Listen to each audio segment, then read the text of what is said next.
Good morning. Good morning.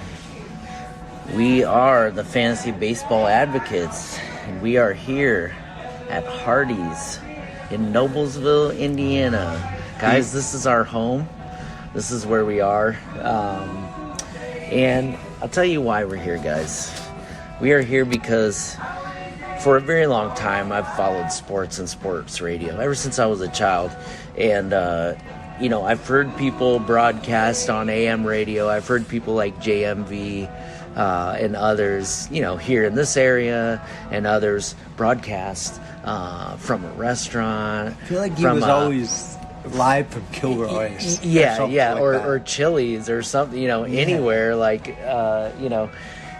This could be any number of places, but also as a child in Hardee's in Elwood, Indiana, was where the old men would come with their sports caps on and drink their coffees and talk about God knows what, and definitely Friday night sports. Football game going on that right? night. Yeah, very Varsity Blues. We talked about this before. Like we are the old men now that are sitting and talking about sports. So in one way, I want to be like just the anonymous old man sports fan, but in another way, we really want to be broadcasters at this point. And we also got to keep this young. According to my 12-year-old daughter, we are middle-aged. We are not old. Well, I've been trying to have a little more, middle-aged energy. We're supposed to be working the hardest we've ever worked, right, at this stage. So that's what we're doing. So we're getting stuff done.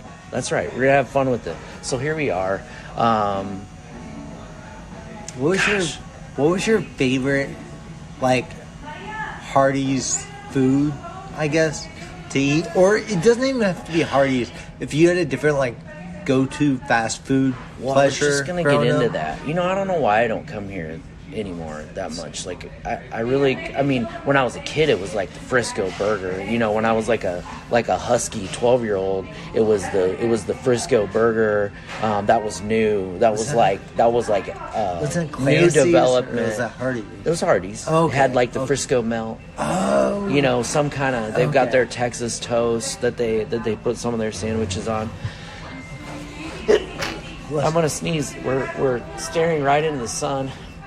So it's making me sneeze, guys. But I liked Hardee's breakfast. But it was like the Frisco melts and the Monster burgers, and that's what I was after. It's like I was either gonna eat an entire pizza.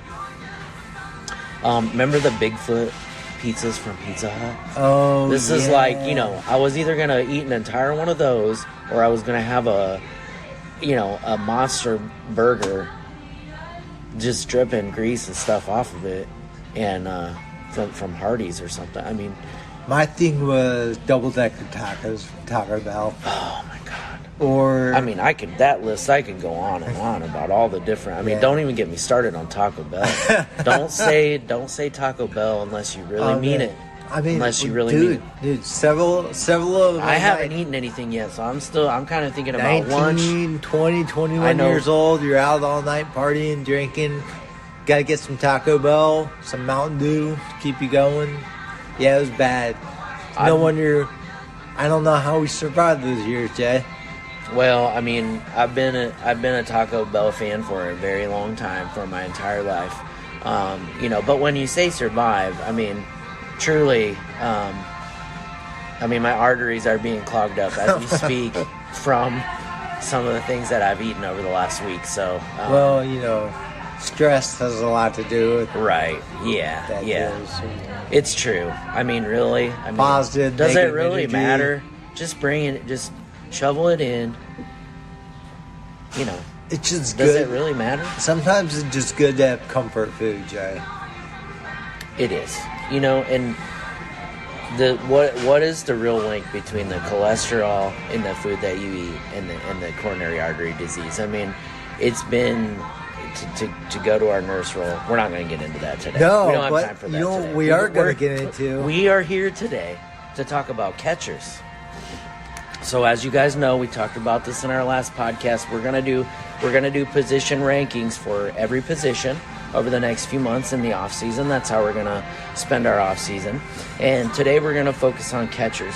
And Jason has compiled his rankings, 25 to 26 catchers. Okay, so we're gonna look through Jason's rankings. I'm gonna rattle them all off in just a minute. We're gonna go through them in detail. We've got some stats here to look through, but before we get into that, Jason, I just want to ask you, tell us about your thought process going into these rankings. I know we can say again that we are in a deep categories league. That is our background. That's, I'm sure, part of how you looked at this. I know you can also look at it as rotisserie style. That applies to this too. Right. We're counting stats. We're talking about categories. And I think you, in your stats over here, you have left out doubles. We have doubles in our league, and so that does play in a lot to how I think I look at players, whether that's reflected in these numbers. We could maybe get into that a little bit, because I think doubles they can be an important stat. If you happen to play total bases or anything like that, you're obviously going to be looking for extra base hits. But tell me about your thought process in these rankings. Sure, absolutely. So, first of all, before I get into my thought process, I do want to reiterate, I did leave out doubles in this ranking, and I did that because this is for our listener audience that mostly don't play with doubles. Sure. We happen to play with doubles in our home league, yes. And I think it's a lot of fun. I also left out hits, but, that's kind of built into average and OPS. But here's the thing. So, like, in a player like Luis Arias in our home league is huge because in major, like, category leagues, people just look at him as a batting average standout. Like, he's amazing, right? But what else does he get? We league. have hits and yes. we have doubles. And yes. he had 30 doubles last year. Yeah. He also had over 200 hits. 200 hits. So his value is increasingly like ours. But we're not talking about our league specifically. You want to talk about doubles later on, I'm more than happy to. I just wanted to use him as an example. So, and another thing that I noticed that may not be on here is at-bats, which I think comes into play when we're talking about catchers. It does. It totally does. I'm so glad you brought that up. Now, anyways, Luis Arias is not a catcher. I was just using him as an example of a player that will be valued differently across different formats. So I compiled some statistics from last year and the year before, and I basically just looked at their run, home run, RBI, average, on base plus slugging percentage, and their stolen bases. And Jay, as I think everybody knows, most catchers don't run hardly at all. But I do think it's when you're looking at categories, you do get a few catchers that are a possible threat to steal 10 bases. That's not nothing. So the ones that have in the past, we have to ask now, were they even catchers? Exactly. One of them is a shortstop now. Or Dalton Varsho, who's not a catcher at all. He's not a catcher anymore. Yeah. Yes. Very good. Yeah, so, okay, Jay, so when I compile these rankings, this is the way I view catchers. And I know this is egocentric to me, but I think catcher is by far the least talented and worst position in fantasy baseball. However, we all have it. It's like that person we have in our life. Whether you love them or hate them, they're there. So you've got to make the best of it, right? And the contrarian in me wants to make the most of the catcher position always. And I try so hard, maybe too hard sometimes. You have been one of the few in this league. We play in a one-catcher league, and I think most formats do play one catcher. But I went 26 deep with these ranked because a lot of formats actually do have two catchers to even start.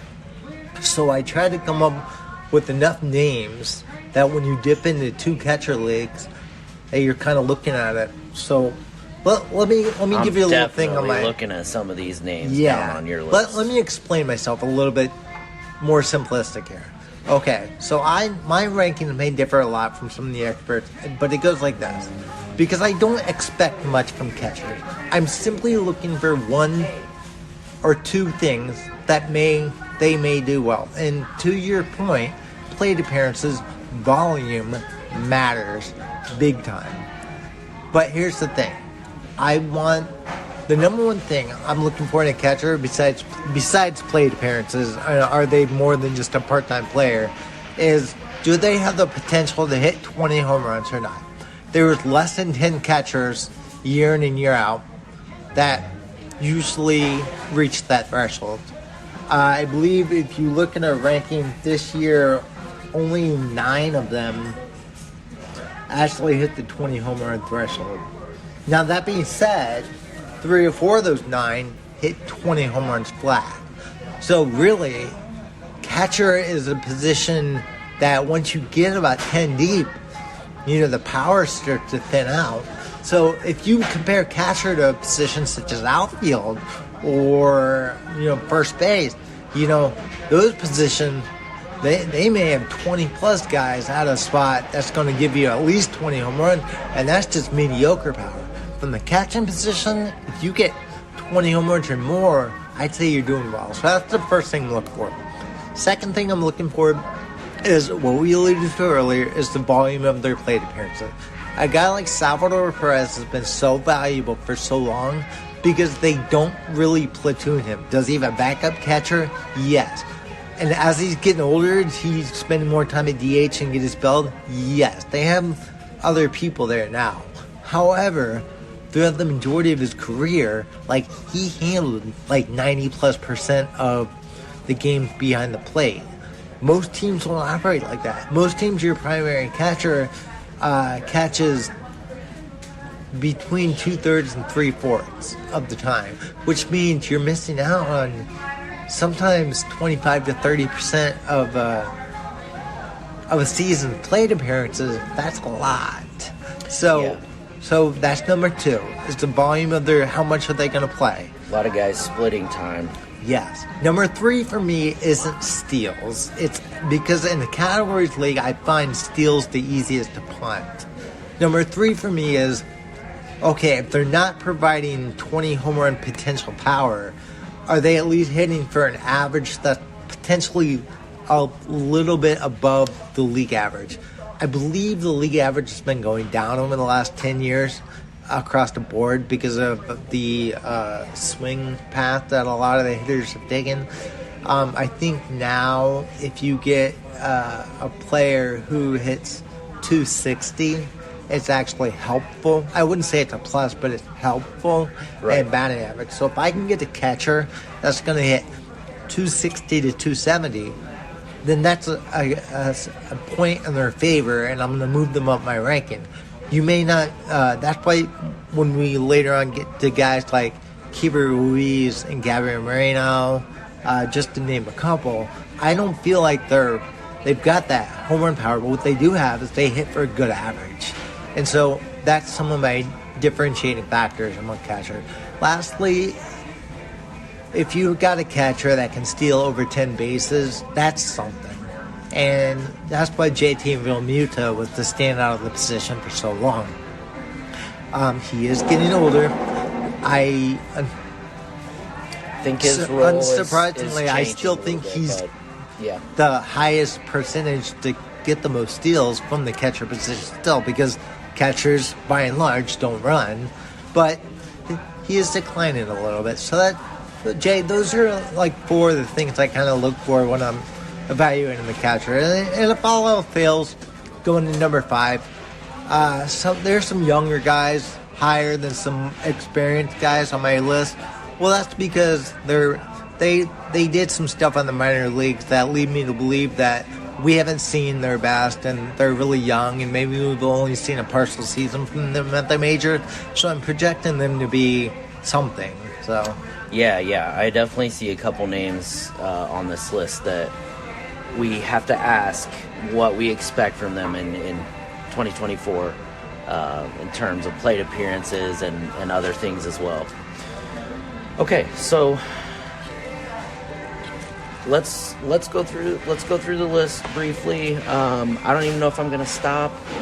I don't think I'm gonna question you too much in the outset. We'll just go through them, and then we're gonna go through one by one, right? And just kind of, Jay, any little nitpicking thing you can come up with, I encourage you to do so, because I'll be honest, this was not an easy process. While Sure. it was fun, I'll tell you, once I got to about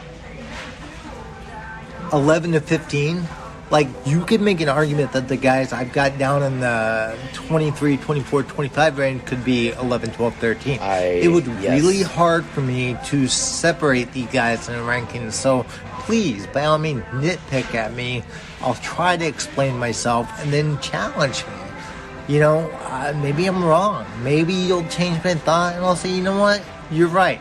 Let me move this guy up my rankings a little bit. All right. Let's go through rapid fire here. Number 1, Adley Rushman. Number 2, Will Smith. Next is William Contreras. JT Realmuto.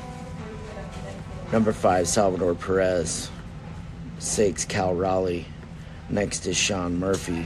Number 8, Wilson Contreras. Number 9, Franny Alvarez from the Mets. Number 10, Jonah Heim. Let's take a break there. Okay, so that's a lot to digest. There's 10 catchers right there. That's my initial top 10. That was even hard for me to rank.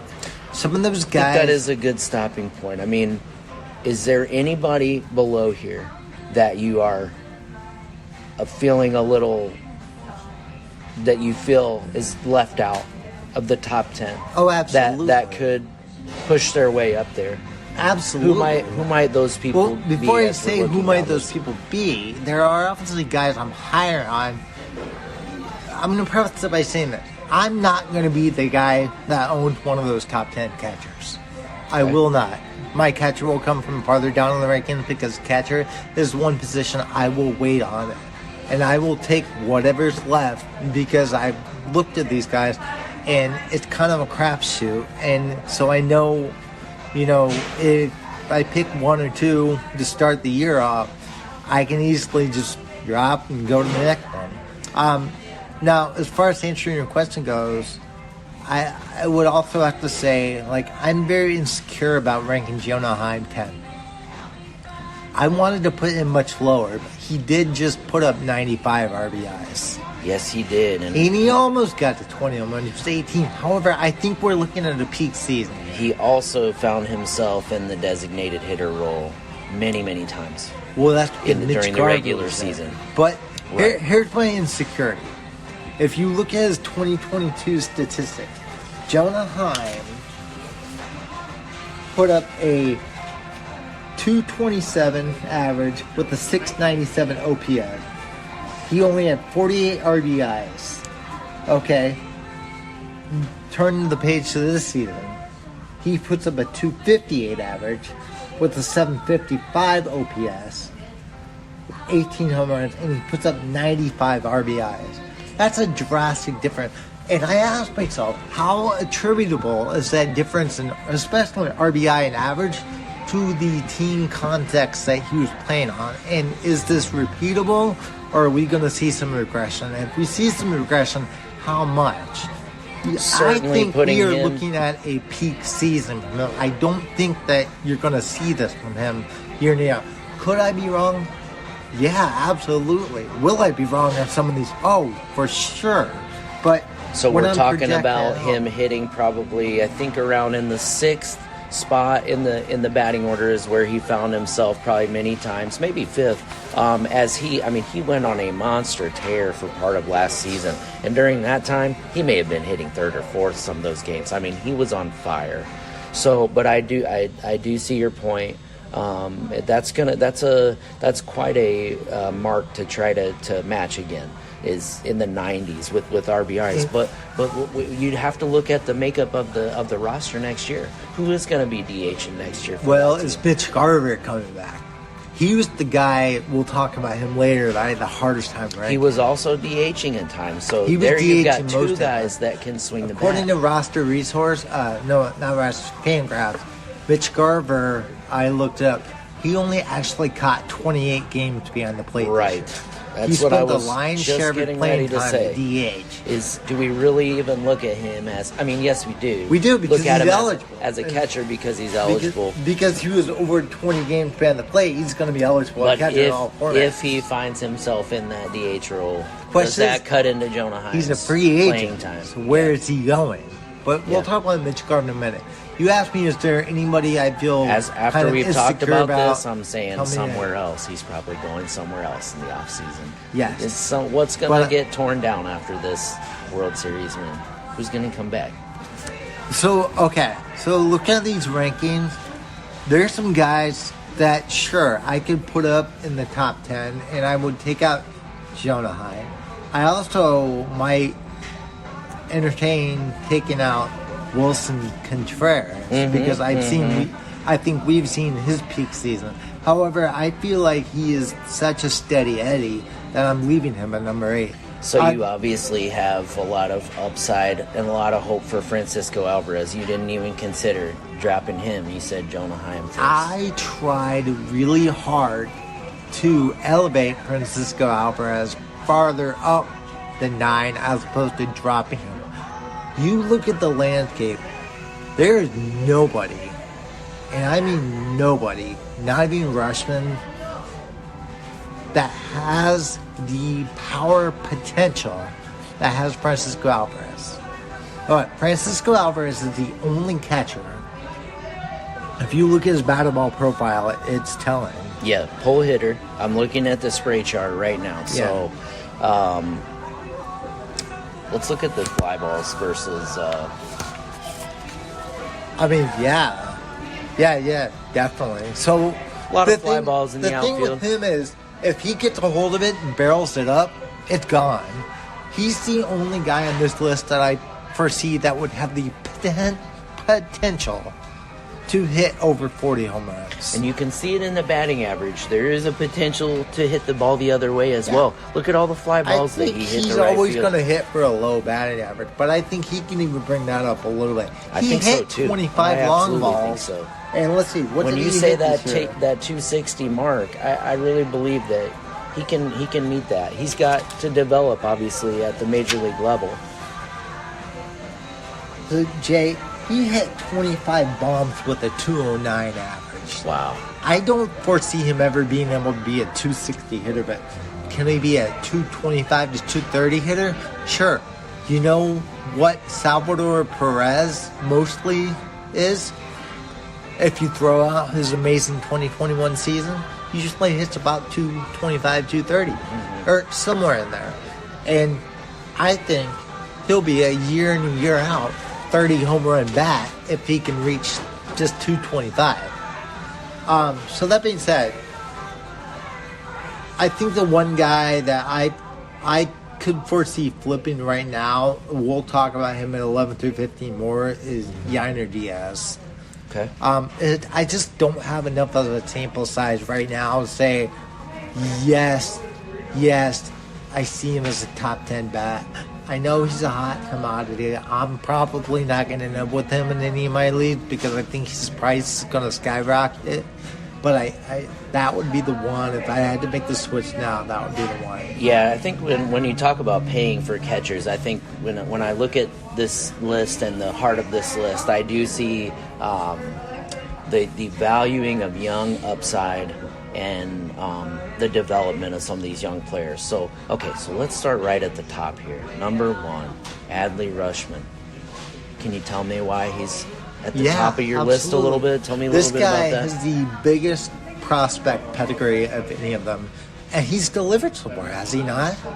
He is one of the heart and souls of an up-and-coming Baltimore offense that just won 101 games, right? Was it 101 games they won this year? Something I like believe that. it was, but that being said, it was over 100 games. He's young. He's only going to get better. He hit 20 home runs and 80 RBI. That is a benchmark that not a lot of people can hit. And also, he scored 84 runs. I mean, this guy's legit. He's hitting the benchmark on what you would consider a player that you would be willing to spend an early round draft pick on. I'm not saying he's like a first or second rounder. He's not. But in a redraft league, could I see myself spending a third or a fourth round pick on him? Absolutely, because he's a difference maker. He's got potential 5 category tool. Yeah. No other catcher on this list is. I mean, I can find warts. JT Realmuto used to be this, but he's getting older. Yeah. I think he's declining. Yeah. But there's no other catcher on this list that I think is going to be a 5 category, like a plus in all 5 categories. Mm-hmm. If you look at runs over 80, he hit 20 home runs. He hit 80 RBI. He's a plus in batting average, 277 average. He even hit over 800. An OPS over 800 for a catcher is awesome. Yes. So that's why I rank him 1. Because I see what he's doing now, and we still haven't seen his peak season. He's young. We may not see his peak season for a couple of years. And I think it's going to last for a good 4 or 5 years. You know, when I say 5 category, I'm sorry. He's done a steals, guys. So maybe it's 4 categories, but you know, for those of us that play in OPS leagues, might as well be a 5 category. And who knows? He is young. Maybe he steals like 5 or 6 bases this coming year too. He's young enough to be able to do that. He's, talk about heart and soul. I mean, he's where was he hitting in that lineup for most of the season? Right in the 3-hole. That's unbelievable. For a catcher, and it said, we're going to get plenty of at bats. We're going to be hitting in the middle of that lineup, or maybe even in the top of that lineup. And maybe he does steal a few bases if he's on base when the later part of their lineup is up. But God, it's so good. There's so many good hitters in their lineup. I mean, who's behind him? I mean, oh my God! Ryan Mountcastle, couldn't break the top of their lineup, and he won't. I think he's on the out. Look at their farm system. You got Heston Kjerstad just came up. You got Kobe Mayo coming up the pipe. You think Colton Cowser was the GOAT that you saw this past summer? I mean, the bad GOAT. No, he wasn't. Look at Mike Trout's average in 2011. It was like very low. He got sent back down in the minor. He came up and he was a monster. Again, am I saying Colton Cowser going to do that? No. I'm just saying there's so much talent. Yeah. I haven't even said Jackson Holliday's name. There's so much talent. They're going to have to trade hitters. But anyway, that's just Rutschman. And he's going to be the poster boy for that offense for years to come. But if you, just to quickly look down some of these others, so we don't spend so much time on the top 5, top 10. Will Smith, he played for the Dodgers. He hit 76 RBIs. He's a plus in batting average. He hit 261 this year and 260 last year. Okay, that's helpful. He hit 808 OPS last year, 797 this year. He hit 76 RBIs this year, 87 last year. This year he didn't quite make 20 home runs. He had 19, but he had 24 last year. If you put his averages together, he's 20 home runs, maybe 20. There's your other 80 run, 20 home run, 80 RBI, 270 hitter. For a catcher, that's great. And he plays for the Dodgers, great lineup. Like, he's solid. Yeah, I think in some ways... You can't go wrong with him. I think in some ways he's, and this does not take anything away from him, he's just a little bit older, a little bit lesser version, let's say, of Adley Rutschman. I think that Will Smith could have been number 1 on the list, but I can't in the past seasons. But I cannot argue with this. I mean, I think right now you've got the top 2. I agree with you about where you've got both. A lot of people want to move William Contreras all the way up the list because of volume. He had the most plate appearances at the catcher position this past year, and I don't doubt that that's an advantage. However, I think a lot of his stats are going to kind of plateau, and that's good. I think he'll be a top 5 catcher for the next couple of years, but I just couldn't push him up to number 1 because I just don't think he's as talented as Rutschman and Will Smith. Now, Real Muto, I've got at 4, and he's still doing like his thing. But if you look at his numbers, they've been on the decline like the last 3 years. Like, for example, the last couple of years, he 75 runs last year, 70 runs this year, 22 home runs last year, 20 home runs this year, 84 RBIs last year, 63 this year. 276 average last year, 252 this year. Are you seeing the trend here? 820 OPS last year, 762 OPS this year. And the biggest one, 21 steals last year, 16 this year. He's just getting older. He's still producing. Those stats are really good. Yeah. He's a top 5 catcher, but he's on the decline. Yeah, and I feel like I always like to bring real life to bear in these situations. Like, I feel like part of what you see is that he is a very important player for this team. I mean, obviously, right? He's a key part of this team, but his, playing over a long season, you're a catcher. He's going to get periods of rest, and I feel like that's what we see as well. We just see that resting and that management coming into play, and so you don't like that for their value as a fantasy player, and I've shied away from him. Definitely this season, I shied away from him for reasons like that. So, but no argument there. I still think he's up near the top of the list. Jay, we talked about Salvador Perez a little bit. Let's talk about Cal Raleigh a little bit. I know in the past you've loved yourself some Cal Raleigh. This I'm going to give you a question on this because you've been a Cal Raleigh owner. I list him as 6. Technically, because what's the first thing I said? I'm looking for the catcher. Catcher with 20 home run potential, right? Cal Raleigh last year, he hit 30 home runs. Oh my God, dude! He hit 27 home runs the year before. Here's the thing. What's more valuable from a position that I personally think is the weakest position, period? Nobody. What's the batting average for... That's the other thing. He hit 30 home runs and he hit 232. Okay, what did I tell you about Francisco Alvarez? If he can get his average to 225, 230, I think he'll hit 40 home runs. Right. He hit 25 with the 209 average. Cal Raleigh hit 30 home runs with the 232 average. I think Francisco Alvarez and Cal Raleigh are the best power-hitting catchers in the game. I think Cal Raleigh is certainly one of them. Having watched him a lot this season, I mean, I drafted Cal Raleigh this season in our league, and overall, I really had to be patient and wait for him to provide the value that I was looking for with him. I mean, I had to wait months. But when that time came, when summer came, he was one of the best players on my team. And it was absolutely worth the wait. It was more than worth the wait. And again, we're talking about a guy who found himself in the heart of that lineup and in the designated hitter spot. He's hitting it in a great lineup. He was playing every day. He was DHing when he was not catching. I mean, he was so good. And that's what you want. That's a cheat code in fantasy. That's exactly what you want. That's why I had a really high He was a cheat code. But as I said, I had to wait through April, May, June to see that value. I'm so glad I didn't trade him. I'm so glad I waited because he was one of the reasons that I even won the division and made the playoffs. I think some people might argue I've got Salvador Perez ranked too high.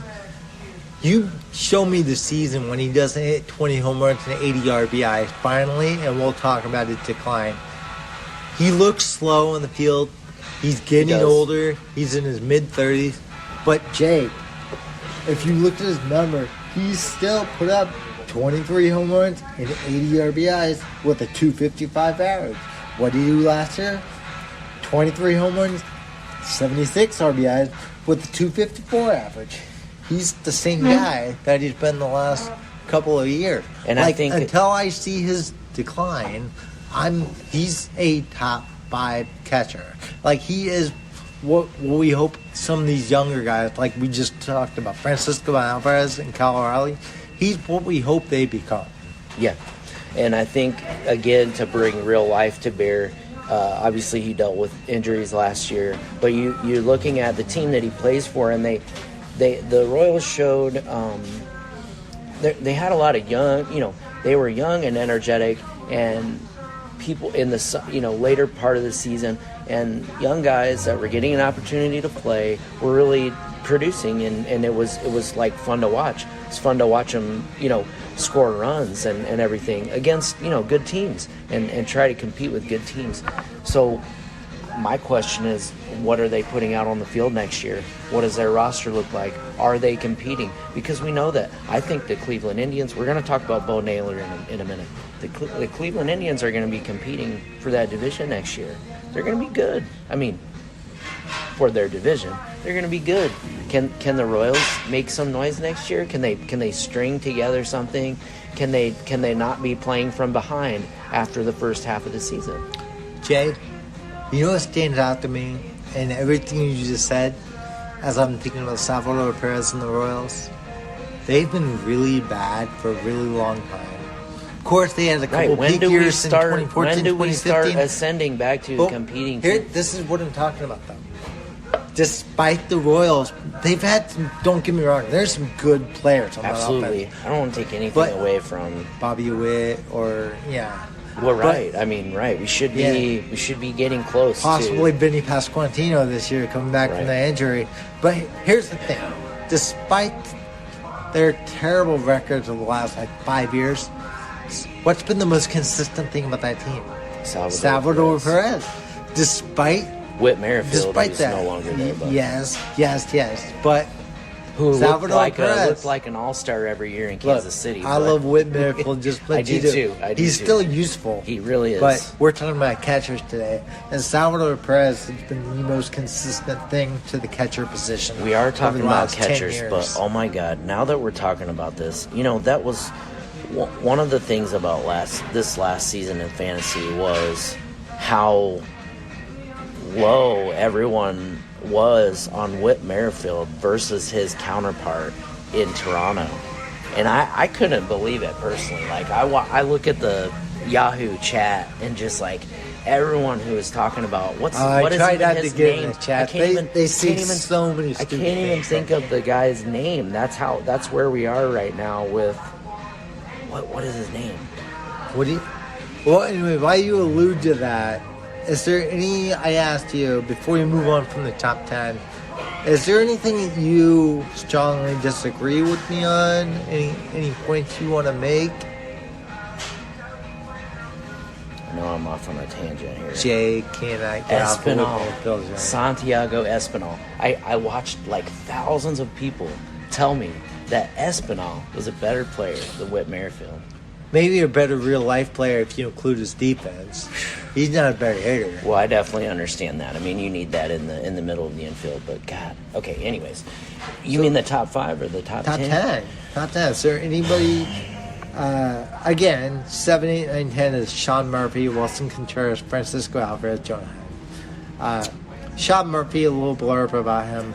He's kind of a wild card. I could see him being the number 1 catcher, and I could see him being the number 20 catcher. It just depends on what he chooses to do. Taylor to half, but he plays in the most electric offense in baseball.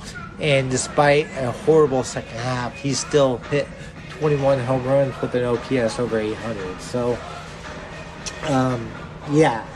we'll see what the next year has to come. He's a wild card. But in the top 10, is there anything you disagree? Like minor, major? It's hard for me because we're talking about we're looking at the results of the 2023 season and 2022 and 2022. Right, you've got both of their stats up here for us to view. So Jonah Heim, after the season I just saw, and again, if let's say Mitch Garver doesn't come back, I think you're looking at Jonah Heim is going to get a lot of at bats. I mean, we're talking about maybe 500 at bats from a catcher. So my tendency would be to bring him up, probably to shade Wilson Contreras a little bit. I think that he's a solid player. I think that this season obviously for the Cardinals was disappointing, but I think his role going forward is you're for talking the about Wilson team. Contreras. Yeah. Okay. I think that, that role going forward that we're in real life is we're a clubhouse presence. We're a catcher. He's not much of a clubhouse presence. Well, sure. Okay. So, right. So what are we looking Jay's for? stroking his beard here. He's like, you're making my point for Jason. No, I totally, what you're saying is totally valid. I guess what I'm talking about is like being the catcher and calling the games. That means a lot, obviously, to the team. But as you're saying, beyond that, I think that he has left something to be desired from the St. Louis Cardinals, and I think they might be regretting their big contract a little bit. Yeah, so it is. That's an interesting point.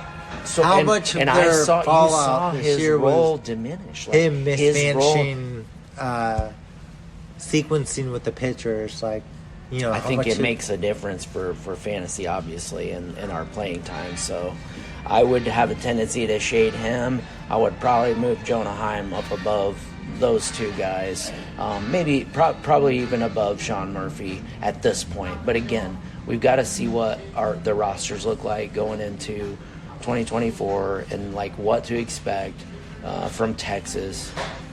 Okay, so but otherwise, I like your rankings here. This is awesome. So through 10, Jay's drinking the Jonah Heim Kool-Aid, and I'm shading. I'm still drunk on what he was able to do for me during the heart of the season. All right, well, let's get to 11 through 20.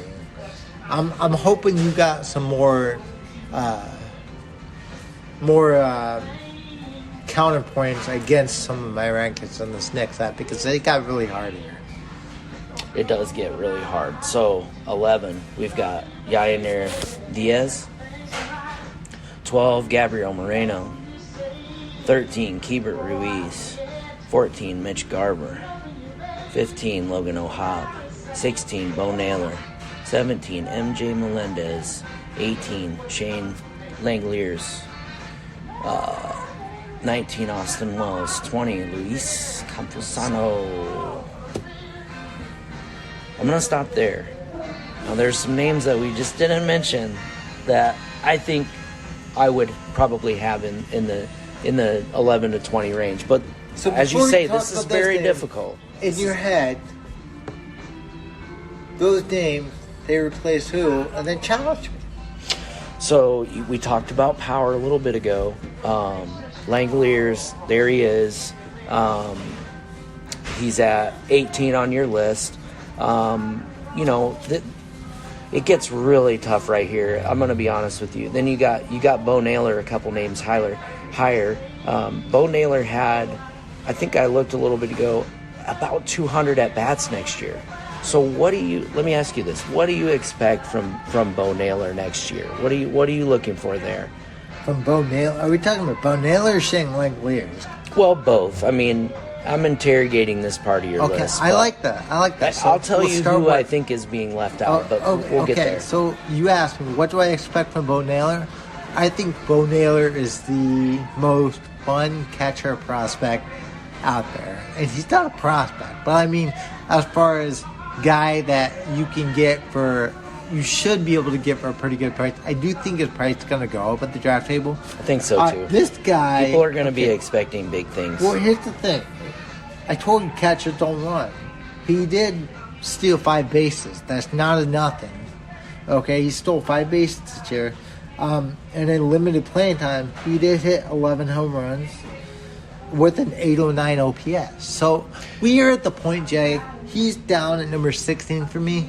You're not getting much production from these catchers, period. So you're just looking for something. But you translate that to double the at-bats, or let's say 300 to 400 at-bats, then maybe he will hit that 20 home run threshold. I don't want to double everything, because I find you get in trouble when you double projections. Let's be modest here. Yeah. Because I'm not looking to see how many plate appearances at-bats he had last year. I don't know I'm not looking at that stat. If I did, I could tell you. But let's say I think Bo Naylor could hit 17 or 18 home runs and steal 15 bases. Am I saying he will do that? No, I'm not saying he will do that. Do I think that's a good possibility? Yes, I did. If somebody was putting money down in Vegas and wanted to make a bet on Bo Naylor, home run to steals, and you put it at I potentially could see him being a 2015 guy. I'm not calling that. But that's what's fun about this process, this exercise. He's young. He's got a chance to grow into his role with the Guardians. They like the other thing is going for him is he's got really good plate discipline, and on top of that, he is going to be the guy next year. Like, he's going to get the lion's share of time behind the plate. He was splitting time as he was coming along this year. So I think big things are to come from him now. It's just we need to wait until we see a full season sample size before we get too drunk on him. And that's why I have him down here at 16. And our home league is a 16-team league. I would be perfectly happy to have Bo Naylor as my catcher one come opening day. Yeah. That's why I say I will not be the one that owns one of the catchers in the top 10. I will wait. Yeah, I think the guys that we just mentioned that I could say that I would be happy to have them as my catcher one. He is definitely one of those guys. Gabriel Moreno, one of those guys. Langoliers, he's on the borderline. I owned him a little bit this last season. There's something holding Langoliers back. There's two things that hold him back. And probably a low batting average, number one. I should say three things. First of all, he plays in Oakland. Yeah. However, let's negate that. He played in Oakland all this past year, and he hit 22 home runs and 63 RBIs, okay? So he has the power potential right there, okay? And I think it was concentrated, too. I think there was a 205 batting average. So if he could be him just like Francisco Alvarez, if he can get that average up to about 225, right, he's got 30 home run power. And we're talking about young guys who have the potential to be more consistent. But I've got him down at 18. I think some people would have him lower. I would be perfectly content having him as my catcher one, but I would want to have a backup plan because my biggest worry with him is who else is on that roster. Yes. It's Tyler Soderstrom. And Tyler Soderstrom isn't in my top 26 ranking because he didn't really do a lot in his rookie year. However, he's got the prospect pedigree, and I would not be shocked if he had a great spring and overtook Langoliers for catcher one. Okay, I'm glad you brought up that point of who else is on the roster. And we've talked about young, upside, and I think those things come into play with a lot of these names. And the ones right after Langoliers on this list. So you've got Austin Wells, Luis Campusano, and Henry Davis from the Pirates. We haven't talked about that. That's my number 21. Okay, so I'm bringing that up because trying to think of who else is on the Pirates roster, but let's talk about Campusano. I feel that finally maybe the waters have parted for Campusano to be a big league contributor. We've all been waiting. I think those of us who pay attention to prospects in fantasy baseball, prospect build up, right, for years now. So we've all been waiting for that. Can you tell me about the stats for him? And there are none for 2022, but in 2023, what did we get from him? Well, we got a small. He had a small show in 2022. Not really enough to talk about, but 2023. Now you got to remember he was a part-time player because he didn't get the lion's share of playing time at catcher. So he was like, he's kind of like got your backup catcher games, and then he got a few games DH. Yes. So he put up the counting stats are uninspiring because he just didn't have the time. But if you look at his average in OPS, I mean, he had 319 with an 847 OPS. Now, am I going to pencil him in that way and then project him for 200 more plate appearances and come up with this monster? No way. Because what did he do in his limited playing time in 2022? He had a 250 average with a 593 OPS. So we just don't have enough of a sample size to project who this guy's going to be. However, he's in my top 20. Yes. Because he's got the prospect pedigree. Yes. He's young. As of right now, Roster Resource has him as catcher one in San Diego. Right. And if San Diego doesn't blow up the ship, which they might not, that's another loaded lineup that he would be a part of. I see no reason why the upside for him isn't somewhere in the ballpark of 270 with Right. 20 home runs and 70 RBI. I was just going to say. Maybe 70 is a little high. Maybe 20 home runs and like 60 to 65 RBI. Sure. Because most likely he's going to be in the bottom part of that lineup, right? But, So that automatically, a line like that puts you in to the top 15, if not Right. the fringe part of the top 10. and I keep saying the bottom, but who's at the bottom? And in San Diego, a lot of good players, Yes. a lot of solid, consistent. Yeah, I mean, players. look what Ha-Seong Kim did. Oh my God! He was just a part-time player last year. I was not a believer this year, he turned himself into a good. But Jake and I'm just mentioning people in our league, but other people obviously. Yeah. And people that I think are like really good at evaluating talent passed him around this last year, and they obviously knew what he was capable of doing, and he showed it this year. But I agree. To meet in the middle, are we looking at a 270 batting average for Luis Campusano? Yeah, I think so. And if he gets the only other catcher on their roster right now is Brent Sullivan, who's 4 years older, and I think it's just someone to share playing time with. That's not someone that you're just your journeyman. Exactly. Good for him. Sure, maybe absolutely. he could be the backup We don't catcher. want to take anything away That's from Brent Sullivan something you want to tell today. your kids. Hey, I played in the big leagues. Exactly. It doesn't matter how. It doesn't We're matter. talking about fantasy, and for Yeah, fantasy absolutely. purposes, we don't want the Padres signing anybody else to catcher. No. But I'm afraid they might. Mitch Garver's floating out there. That could be a hint to both He names. fits their- If he Mitch fits their Garver mold of- signs with San Diego, then his stock and Campusano's stock don't plummet, but they take a hit because, we don't, for fantasy purposes, we want our catchers getting at least 75% of the playing time, if not more. Yeah, so they had other catchers on their roster who have now moved on. So yeah, I think definitely a big time opportunity for him this season. So Jay, what else can we say about this group here? You seem to have some contingencies. Why don't you rattle off the rest of my top 26 and then Because I think this is really challenge where me on some. We can do some one-off. This guy or this guy. So This guy, like Henry Davis, catcher, corner outfielder. Well, here's the A thing. la- If you read the Pirates, or is he like just a corner if you outfielder read in the the Pirates future? literature, Is that what he will become? they're already moving him back behind the plate for the start of 2024. Okay. It's been reported in Pittsburgh, so that's why I originally had him off the list because he did play the lion's share of his playing time in right field. Right. And he physically, struggled. He was bad. Physically, you look at him, But he if you looks look like at a his Dalton prospect Varsho. pedigree- Looks like someone who may end up there. This is just my gut, just my eye test. He's got the prospect pedigree.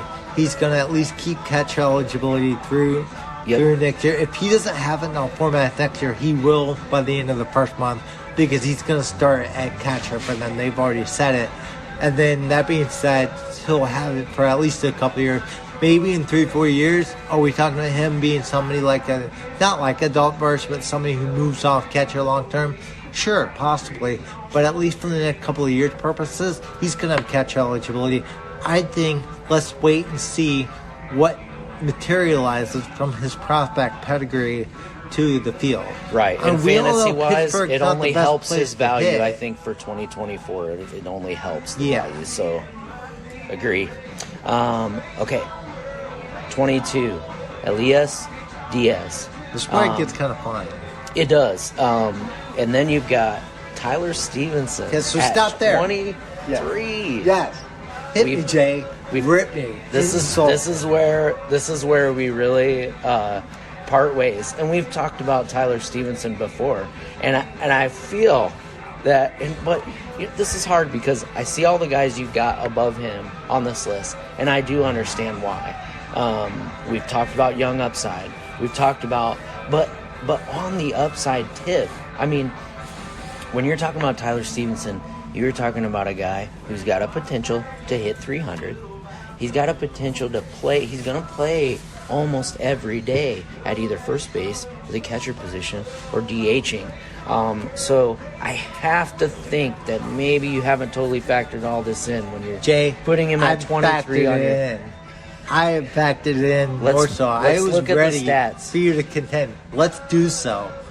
And we have to talk about injuries with him and missed playing time when we're looking at these stats from the last 2 years. That's going to hurt him. However, broken collarbone in 2022 took him out. This is the problem.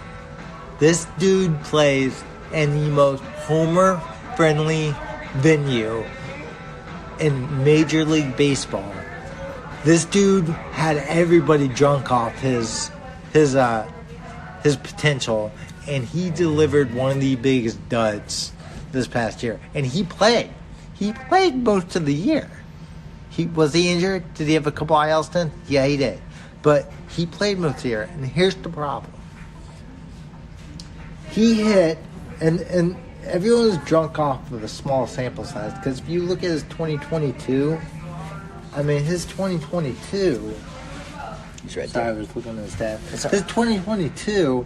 He hit 319 with 854 OPS. People are going, he's doing that. And Cincinnati, a Great American Small Park, this dude's going to hit 25 home runs. This guy's going to be the next catcher one. No. Let's pump the brakes, guys. What's he do for an encore? And a full season sample size, mind you, for a catcher. Because catchers don't... If you get 400 plate appearances as a catcher, that's a full season sample size.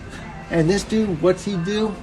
He puts up a 243 average with a 695 OPS and a very underwhelming 13 home run. Let's compare him to a guy I have about five or six spots higher, Shea Langeliers, hitting in one of the worst ballparks for power in all of MLB. Only hits 205 and still hits 22 home runs. I'm sorry, but at the end of the day, we are factoring stats into this game, right? Mm-hmm. Tyler Stevenson, could he turn around and prove that there was just something wrong with him all year and he's more somewhere in the middle of what he showed and what he did last year? Possibly. Yeah. But I will not be on the Tyler Stevenson train. Well, I have learned over the years to... I will she's not backing be up in the drive-thru. Oh, she just forgot her drink. That's okay. Yeah, she's not. I know. She's not angry. She's happy. I thought we had a fender bender Hardee there for a second. I thought we were gonna see an irate person. Yeah, she's happy now that she got her large drink. Oh yeah. It's kind of early for a large Dr. Pepper, isn't it? It's only 10:40 in the morning. It's after 10:30. Oh, it's lunchtime. Yeah. So yeah, okay, so you get what I'm saying? I do get what you're saying. And why do I rank him behind Elias Diaz? Because Diaz also plays in Coors Field, the second most best offensive environment to play in, and he hit 72 RBIs this year. While he may have only hit 14 home runs, and that may be the top, like he spread the ball around and he produced at the plate.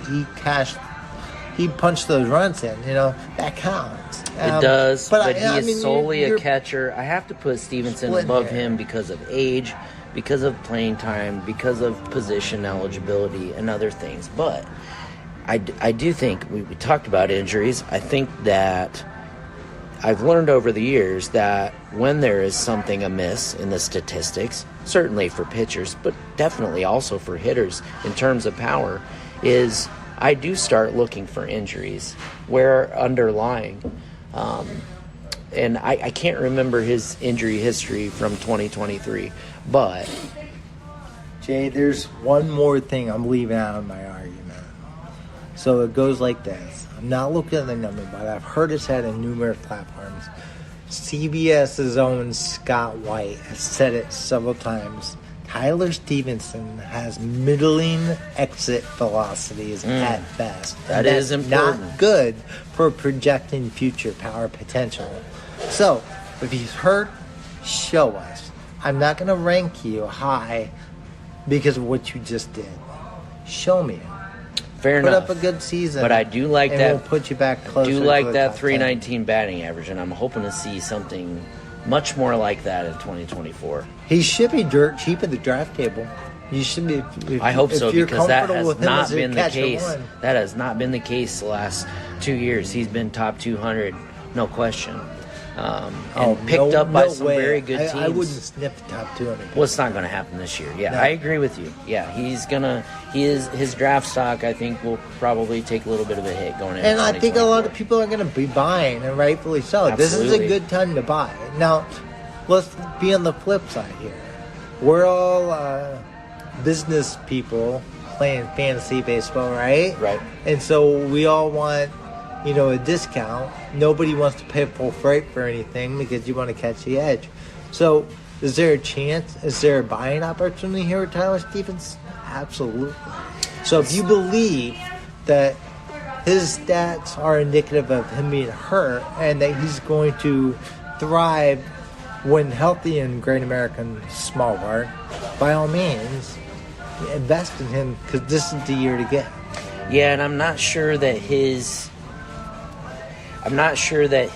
presence and his consistent contribution was there for the Reds when they were playing their best baseball, and that's what I want to see. I want to see him in a part of that lineup for the majority of next season, and what that could mean for his statistics.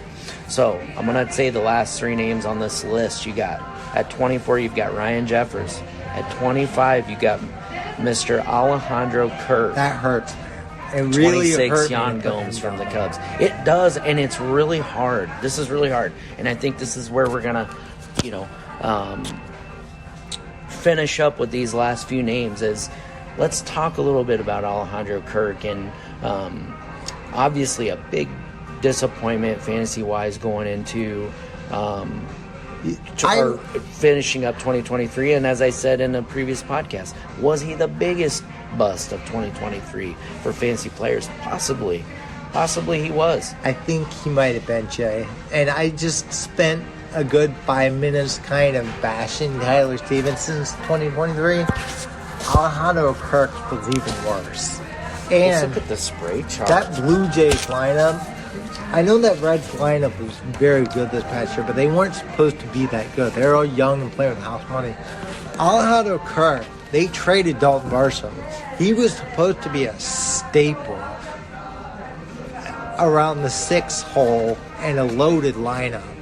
And I think a lot of people expected big things from him, and he did not deliver. He disappointed. No. I think this is another name that would be a good buying opportunity. Sure. I'll be very interested to see where he falls in some of my drafts because I wouldn't be opposed to taking a stab at him as my catcher one. I would definitely want to have a backup plan. But, like I told you early on, I'm going to be the guy that waits on catchers. Let's unpack the stats a little bit for Kirk from 2022 and 2023. What are we looking at here? So in 2022, the dude kind of went beast mode in about half the season's workload. He put up 14 homers and 63 RBIs with a 285 average and a 787 OPS. I believe he only had like 300 plate appearances around there last year. That's really good. And that left people expecting great things from him this year. And what's he do to follow that up? In a full season's work, he hits 250 with a 692 OPS. That's the depressing part. Only 8 home runs and 43 RBIs. There are The some... Jays seem to favor Danny Jansen for his work with pitchers. And his hitting made big strides in hitting in I think 2023. he did. Man, he was hitting well in the second half. But of the he's season. not on my list He got because hurt he's not and an missed some offensive playing. catcher. But he took the playing time away from Kirk. Now he's the better With the bat defensive catcher. as well. Yeah, he his did. bat kept him in the lineup. He really but did. What was the staple there was his work with the pitching staff. Yeah. So, we needed Kirk's bat to be better to keep Danny Jansen from stealing playing time from him. Right. Because we all know Kirk's better suited at DH, playing kind of like Mitch Garver does, maybe 30 to 40 games behind the plate. And is he long term? I mean, I don't know. Compared to someone like Rowdy I don't Tellez like to pick Kirk. on people's Like, physical stature, or okay? Frank But Vogelbach. we're Not Frank, talking about a Daniel guy who's Vogelbach. like 5'6", two hundo. Like, I don't know. To quote CBS Sports Fantasy Baseball, this is not from us, but it was always fun hearing him say that he's a big, beefy baseball boy. Yeah, he is. Right? He's a big, beefy boy, and there are some comparisons to Tyler Stevenson, like, in terms of the batting average. Like, I think what you're really looking for, if nothing else, is a high batting average, a skilled hitter. Look at the spray chart. Look at all these ground balls to the left side of the infield. That's a great point. Yeah, So, I mean, and look at so he hit he hit a fair amount of fly balls the outfield. He hit one home run in right field. His other ones were all in left field. I mean, what does it teach us? Like, the power just wasn't there. The power wasn't there. He was hitting a lot more ground balls too. Yeah. So I don't know if something was off with the swing, but when you start pounding that ball into the ground, it plummets your average and your OPS on top I of that. really wanted to dig into before we talked, like, what was wrong and what pitchers, because you think, we're talking about Major League Baseball, and they obviously probably figured some things out about Alejandro Kirk, and absolutely. I think that's part of what you're seeing here. Maybe it's breaking balls that he was rolling over on constantly. Why do you think Jared Kelnick's now lived up to his hype? The dude he's still... Jared, there's another buying opportunity for you guys in Deep League, because this is what we are. We're a Deep League podcast. I know I sang Kelnick's drum last year, and he had a great April and then disappeared. And I know I sang his drum 2 years ago. I'm going to keep doing it because he's dirt cheap. But Jared Kelnick is a perfect example of somebody who has all-world potential, but cannot hit a breaking ball consistently enough to be an effective major league hitter, and he suffered for it. Yeah, I don't know if that's what I don't know if that's what it is either, but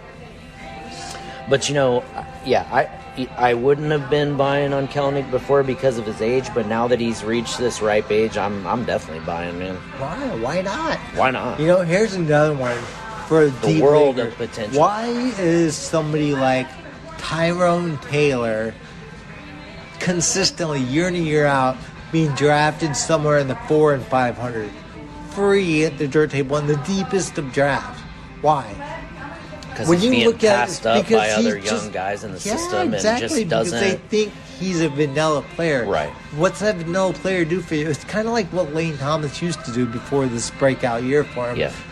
He'll hit 15 home runs and steal about 10 to 15 bases every year. And in a categories league, when you're playing in a deep league, that's a fine fourth outfielder, Yeah, so that's a good one to bring up right after Kelnick, though. Here, it's an that's interesting the stuff comparison. we're looking for, God, that guy, Tyrone Taylor, in the bottom of your lineup.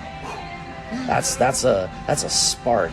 He's streaky. But helps. That can make such a huge difference. It didn't work out for the Brewers this year, but when they've got guys like that who they can plug in, that's a big deal. We'll touch on that more in the outfield because there's a lot of people like that. But going back to catcher, I don't know what happened with Kirk last year. It really sucked. I was like, "Oh, I'm gonna have him top 15. I think he's better than this." But the more I kept dissecting it, I could not put him above any of the other guys. Even Ryan Jeffers. Like, do I think Kirk is got better potential with his bat than Jeffers? Absolutely. I think Jeffers just gets the lion's share of playing time in Minnesota, and Minnesota likes him. Mm-hmm. Very similar to why I got Yan Gomes at 26. I mean, Yan Gomes in a full season and played not a bad average. He hit for where am I at here? Yan Gomes, who got ranked 26, he hit sorry, I'm losing my ranks here. There he hit 267 with the 723 OPS. 10 home run. I mean, but that's what you're going to get. There's not much potential for more there, which is why you got to realize what kind of a league am I playing. If you're playing in a 2-catcher league, some of these guys that we starting with with Bo Naylor Yeah. going back, you're looking at, as a solid catcher too. Yeah. Yeah, Now, and if you're Gomes playing in a became... one-catcher league, then really you can take your point. You can go late and go early. But a two-catcher league, you almost have to get one of those guys on the top 10 to 12, Yeah. and then you want another guy in the next 10. And Gomes was that guy last year. He was one of the best catcher twos, and you could pick him up off the free agent market. But he became like the everyday guy in Chicago, or the preferred guy. So he's going to be out there 3 out of 4 times if possible. If schedule and rest and everything permits. He was their guy. Was. So, And he was pretty consistent. So yeah.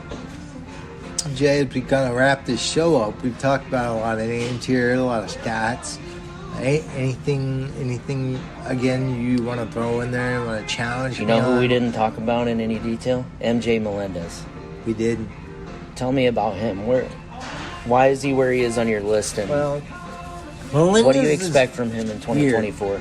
I feel like his season was very disappointing. However, it wasn't as disappointing as some. The volume of playing time is there because he's kind of a cheat code at catcher. Now, playing left field and where else? I'm going to eat crow. I don't know if he even played enough games at catcher to retain catcher eligibility. I was just getting ready to ask you that question. Guys, this may be an omission off the list where it turns into a top 25. If you go to Fangraphs, it'll tell you. I got you. But MJ Melendez got the lion's share of his playing time in left field, and he's one of the few catchers that is not a 0 for steals, but I feel like people just overdrafted him thinking he was going to get like 15 steals. Yeah, they were hoping for a lot of stolen bases. And it just wasn't a person. I think part of his problem is his average. He's got to get his average up closer to 260 if you want that to happen. I'm just not sure. Unless he changes his swing profile, I don't think that's his game.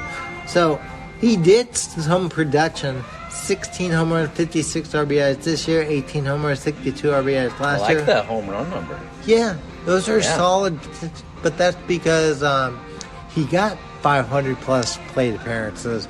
So wow. That being said, you like the body of work, but you see he's kind of capped out unless he does something to change his swing, which he could. He's still young, but again, this may be an omission because I'm not sure he's going to retain catcher eligibility, and I should have looked at that beforehand. That's okay. I'm pulling it up right now. However, that being said, if we were doing outfielders, he wouldn't be anywhere close to my top 50 outfielders. So it appears that MJ Melendez will be eligible at the catcher position next year in Yahoo. So how many games did he play? Well, I probably should have done Fangraphs, but for Yahoo, you see the eligible, and I do see a number there because he must have the Yahoo format. He entered the game at catcher probably many times. Yeah, right? Right. Yahoo format kind of, let me get a cheat code. If you start 5 games at one position or play 10 games at one position, you gain that position eligibility. So he entered the game. At least between his entered games and started, he reached eligibility in Yahoo, which is a format we play in. So for the purposes of this, I did leave him in here. But in other formats, he may be an omission because MJ Melendez will not be catcher eligible in a lot of the other formats. And some of the guys we mentioned, going forward in dynasty leagues and things like that, you have to consider where their career is headed. But he is young, that's true. So. But, is he, we talked about guys who aren't even catchers anymore, and Isaiah Kiner-Falefa was another guy that, he's not a catcher anymore, he's a shortstop now, so. Yeah. That guy had who you wanted some stolen bases from. What was the guy who played in the NBA like 12, 13 years? Jeremy Lin, remember him? And you Lin wanted Sanity or whatever from they did. Kiner-Falefa, you wanted he stolen had bases. One of those months. You wanted batting average. I don't think you got either one of those things anymore. So, yeah, that's true. All right, well, Jed, I think that kind of does it. I don't have anything else. But I will say, hint, guys, I would love to rank higher that I just couldn't. Logan O'Hoppe. Sure. God, I would love to get him at the draft table. I'm just not sure I'm going to be able to afford him. I really think his draft price is going to go up. He's one of those guys that I think he's going to be a 20-homer bat year in and year out as long as he's healthy. He was just hurt most of the year. But if you look at his year, he still hit 14 home runs. And almost at the 800 OPS in a year where he barely got partial enough at bats to consider partial playing time. Well, in our league, you notice who has their eye on a player, and all the people that I know that know what they're looking at definitely had their eye on him this last season. So yes, I'm going to be looking at him very closely going into this next season. Another guy, steady Eddie in the position we didn't talk about is they're in kind of a little mini tier alone. Gabriel Moreno and Keeper Ruiz. I've got 12 or 13. I view those catchers very similarly. Actually, I think Ruiz has maybe a little bit more power, but not a lot. I think we saw Ruiz's, for what he is this past year, 18 home runs, 67 RBIs with a 260 average and a 717 OPS. I will take that every single year from a catcher if I knew that's what I was getting when I signed up. And I think Gabriel Moreno's draft price is going to go up because his team went to the World Series, but I don't think that he's a top 10 catcher. Sure. I think he will be a better real-life... He is a better real-life player than a fantasy player. However, I do think he's very much fantasy viable. I just think he's one of those catchers that's always going to slot somewhere in the top 15, but not quite crack the top 10 because his power upside, unless he does something different, and he's young enough, he could. I don't see him being more than a 10 home run a year. 10 to 11 home run a year. Yeah, I don't think so either, but you're looking for that 300 batting average, right? That's the magic number. Yeah, it's the average. And I don't think it's going to be 300 every year. I think peak Moreno, you're probably looking at what you just saw, a 284 batting average with the 747 OPS. I think he's going to hit somewhere in the 280s, hit 10 home runs, hit over 720 OPS, and he's going to be fine. He's going to be very serviceable, especially for deep leagues. You're looking at but a if young you're guy. In a shallow league, like a 10 to 12 team league, I don't think he's your guy. He's your guy in a deep league format. Or if you play in 2 catcher leagues, you could play him catcher 1. Like say, how's that? If you play in a 2 catcher league, you can pair Gabriel Moreno with somebody like a Shea Langoliers, so you get the power of Langoliers with Moreno's average to offset Langoliers' average. I mean, something like that would work. Yeah, I think that's a great strategy. I think Moreno's certainly not going to hurt you at batting average, and that's all you need, certainly in our league. Yeah, I don't know. That's all I can say. I didn't have a whole lot of big scruples with your list, but this is an interesting science, Jay, because as we do positional breakdowns, this is kind of like our practice podcast, guys, because, well, again, I don't know many people who differ on this, but catcher is one of the least talented positions, so it's November 3rd. The World Series is over. Congratulations, Texas Rangers, on your first World Series. We probably should have said that they opened the show. However, this is so fun, Jay, to be able to talk about fantasy baseball in November. And there are some... Catcher is something that we have to focus on, and now we know it only gets better from here. First base is deep. Yeah. First base is deep, and that's coming up here in a couple of weeks. And speaking of deep, I'm excited about a lot of names on the bottom half of your list, so it's getting me excited about draft day next year. Oh, catchers? Yeah, absolutely. Like over half of these guys on the bottom of this list, I'm actually excited about their potential. So I am too. I think that's where all the buying opportunity. So versus cost is. Absolutely. Guys, we're going to be talking again in a couple weeks, like Jason said, about first baseman. Looking forward to that. Deep position. Lots of big names to talk about, as well as those deep league guys who could make all the difference in your roster. First base is one of those positions where some people want that premier guy, and they're willing to pay for him. Some guys really want to wait And I've done both strategies. I've done both, and I've had success kind of with both. So you could go so many different ways with that. You could wait on a guy in the past like Christian Walker, and look what he's done for people over the last couple years. He was a big contributor even in 2022. Not mentioning even his 2023 season. So so many exciting names to talk about there. I'm really excited though. But God, what else was I gonna say? Oh, I gotta say to whoever has been listening to our podcast in Brussels, Belgium, welcome. I hope you're listening to this one, and I hope you're getting something out of this. We know you're out there, guys. We know you're out there. Thank you for listening, and we hope that you're getting something about baseball and fantasy baseball here. And keep listening. We're gonna keep pumping out good material for you to listen to. This is going to be one of the best amateur podcasts to turn into a semi-professional podcast to hopefully something bigger. Jay and I have been doing this for going on 16 years now. We're middle-aged men. We're 40. So this is a dream come true. Again, I've said this in prior podcasts. Hardee's dream come true. We're doing this for free. Maybe it'll turn into something bigger. Hopefully we get some people's attention. But we know you guys are out there. We thoroughly enjoy you listening to this podcast. Please continue to tune in. Here in a couple of weeks, we'll be talking about a much richer position.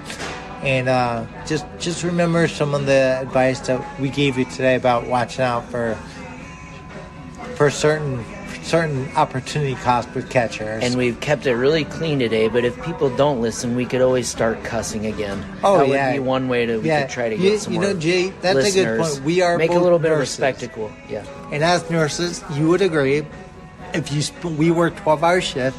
If you spend a 12-hour shift somewhere and you didn't hear the F-bomb at least once, you'd be concerned about your surroundings, would you not? That's right. Yeah, so... Show a little emotion, you know? Yeah, exactly. Be a little bit more, Bryce Harper, Well, show some emotion. So should we tell our audience to fuck off? No. No? Okay.